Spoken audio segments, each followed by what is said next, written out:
Kamusta sa lahat? Maligayang pagdating sa aking channel. Nandito ako na may magandang post mula kay Ozgay at Gokberk The Mercy. Bago lumipat sa aking video, huwag kalimutang mag-subscribe sa aking channel, i-like at ibahagi ang aking video.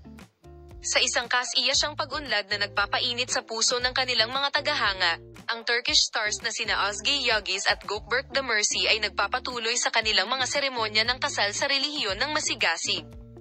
Ang mag-asawa, na kamakailan ay ikinasal sa isang pribadong seremonya, ay nagpalawak ng kanilang mga pagdiriwang sa pamamagitan ng mga tradisyonal na seremonya ng relihiyon, na nagpapakita ng mas malalim na koneksyon sa kanilang kultura at espiritual na mga ugat.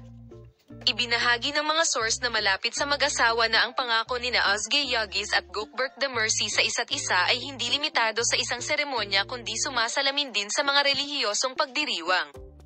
Ang duo, na pinuri sa kanilang on-screen na chemistry sa serye ng Oath, ay pumili ng isang multifaceted na diskarte sa kanilang kasal sa pamamagitan ng pagsasama-sama ng moderno at tradisyonal na internasyonal para sa kanilang mga espesyal na sandali. Ang mga detalye tungkol sa patuloy na mga seremonyang panrelihiyon ay nananatiling hindi isiniwalat, na nagbibigay daan para sa isang antas ng privacy sa pagitan ng mga pampublikong profile ng mag-asawa.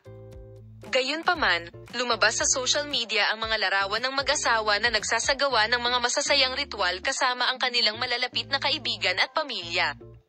Ang mga tagahanga na sumunod sa paglalakbay ng mag-asawa ng may pananabik ay nagpahayag ng kanilang pananabik at paghanga sa desisyon nina Ozgay Yildiz at Gokberk The Mercy na mahalin ang mga tradisyonal na tradisyon. Salamat sa lahat sa panonood ng aking video. Paalam, makita ka sa mga bagong video.